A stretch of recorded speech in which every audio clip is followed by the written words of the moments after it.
Only one person wins the gold. It's not one committee, but one person.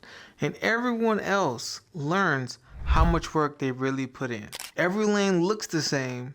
8 bodies, 8 dreams, but the clock never lies. And the gold medal doesn't care about excuses, potential, or almost. It's cold, it's heavy, and it only chooses the relentless person. And that's what we're talking about today. Being relentless and taking a chance on yourself. My name is Lawrence L. Johnson. I'm a professional sprinter, multiple time D1 NCAA All-American.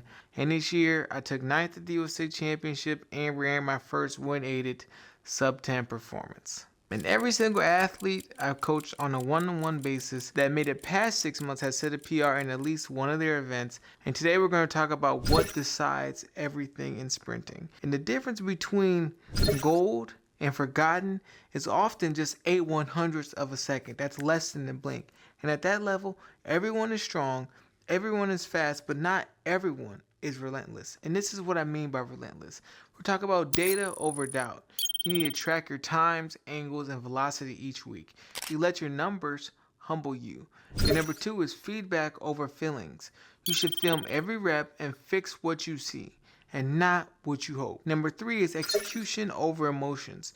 You don't train based on how you feel. You train based on what needs to be done. Because the truth is, discipline is love for your dream when motivation dies. So here's the story. I knew a kid with real talent. We're talking about tall, fluid, and just raw speed. But every meet, he'd wait until someone challenged him to decide to win. He didn't choke, he just hesitated. Because externally, he wanted a scholarship. But internally, he was actually terrified of failing in front of people who believed on him, who believed in him. And one day I messaged him and I texted him and I was like, man, we're not doing what we're supposed to be doing. So what's scarier, losing a race or never knowing how fast you could have been? And he didn't answer me. He was silent, right? But the next day he showed up so early to practice with no music and no friends, but really just raw intent. And that was the day he stopped running from fear and started running with it. A few months later, he ended up running a lifetime PR, breaking school records. It's not because he became more talented. It's because he finally decided to bet on himself. Nobody owes you the podium. You know, there's a lie that we hear in sports that you just need to trust the process. But whose process are you trusting? If the person is guiding you have never been fast and never produced results, how can they lead you to a place they've never been before? Let that sink in, because they ultimately can't. And that's why you have to take ownership over your development. You need to be grateful for good coaches, but responsible for the results, because nobody owes you the podium. The clock only pays in truth, not sympathy. And this is one of the hardest lessons I had to learn, because just trusting the process is setting yourself up for failure if the process isn't proven. So here's how you train like the one person who actually wins. Step 1 is to set non-negotiable standards. So write down your best 30 meters, 60 meters, and 100-meter times. Your goal is simple. Beat them every single training cycle. Step number 2 is to work from film and not from feel. So once a week, film your accelerations, check your shin angles, look at your posture, check your heel recovery, and fix one thing per session. And number 3 is to master the boring stuff. That's your mobility, that's your recovery, that's your nutrition, that's your sleep. These are your silent weapons. And step 4 is to write on an accountability mirror. So every Sunday, ask yourself, what did I avoid because it was uncomfortable? And then schedule it into your next week, because growth never happens in being comfortable. This past year, I remember being in the semifinal, on that starting line thinking only 8 of us would make it to the final. And I've been training my whole life for 10 seconds. That would decide everything. My body was ready, but my mind started to play doubt. And in that moment, I heard myself say this: you've already survived everything that was supposed to break you, because God built you for this. And that's when I decided not to run for comfort, run for clarity. Because fortune will favor the bold. And the enemy isn't the other sprinters, it's the comfort club. Because there's athletes who say they want to win but train like they're just protecting their feelings instead of protecting their dreams. They copy random workouts online and call it grind. They say, I just need new spikes, when what they need is a new system. You don't need anything special, you just need to show up and do the system daily. Because momentum is the hardest thing to start, but the easiest thing to lose. And that's why dream protectors never stop moving. And there was a point in my career where no school wanted me. I was told I wasn't explosive enough, and I should focus on just football, or that I was too heavy. Externally, I wanted to prove them wrong, but internally, I wanted to know if God really put this dream in me for a reason. So I bet on myself and rebuilt my entire system from scratch. And I know this might sound extreme, but I have to tell you guys the truth. Most of my breakthroughs came from being on the bleeding edge of pushing myself to the extreme. In all areas of my life, I've never had true breakthroughs without pushing the limit. And I'm not here to say that you need to push these limits, right? I'll go there and tell you, hey, don't go that far, you will break, right? But if you want 1% results, but walk the same path as the 99%, you will get their results and not the 1%. So I chose to be the 1%. And that's in what time I go to sleep. That's in the crowd I hang out with. That's in what I put in my body.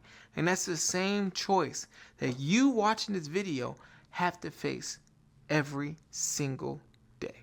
My main goal is to make real sprint training available for everyone. But the most valuable thing that I can actually do is to work with you on a one-on-one basis through my Pillars of Speed system. We'll break down your film, rebuild your mechanics, optimize your recovery and nutrition, and lock in your mindset, which is everything that you need to drop those tenths off your time. And if you're serious about getting a true blueprint customized to you, book a call using the second link in the description to see if you're a good fit. Worst case scenario, we point you in the right direction. But best case scenario, we absolutely change your speed forever. If you want to win gold, you have to train like it, and there's really only one medal. So that means you must move with purpose when no one's watching. And here's how this looks. Monday is acceleration and power. That's 3 times 30-meter sprints with 3 minutes rest. 3 times 40-meter sled push at 10% of your body weight. And 3 times 20-meter bounce. And Tuesday would be strength. So that's squats. 4 sets of 5 reps at 80% intensity. That's clean. 3 sets of 3 reps at 75% of your 1 rep max. And that's core and mobility work as well. Thursday is your max velocity day. So that's 4 times flying 20s at 95% or greater intensity. That's 2 times 60-meter sprints at full speed. And Friday will be your auxiliary and recovery day. So that can be pool, that can be bike, and that can be tempo runs at 70% intensity, right?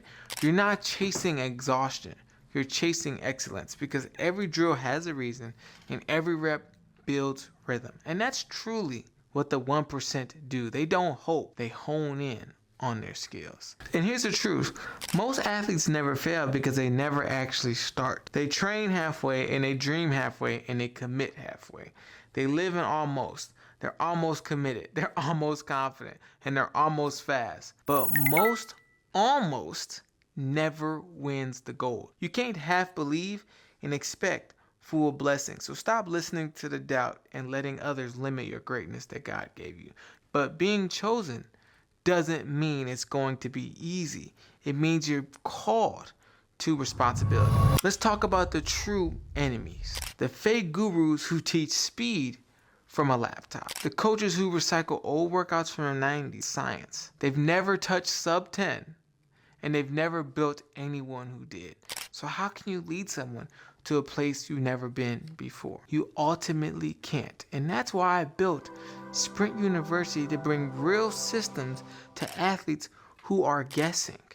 And here's what I want you to do this week. I want you to film your first 10-meter starts out of the blocks. Watch where your shin angles point and fix one detail.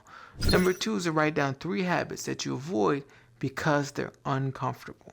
Do them daily for 7 days. And then number 3 is to create an accountability mirror. Stick a note on it that says only one person wins the gold. And why not me? That's the system. Simple, daily, and repeatable. You don't need motivation at the end of the day. You need momentum. Only one person wins the gold, but everyone has the chance to train like the one who does. And that's what being a dream protector means. You show up like your name is already on the medal. So now you have 2 options. You can either be like the 99% of people who will get inspired in the first 5 minutes of this video. It changes absolutely nothing. Or you can be like the 1% who acts relentlessly towards their dream and want to become an athlete who protects their dream. You can do that by clicking the first link in the description, joining my free community called Sprint University. I'll see you guys in the next video.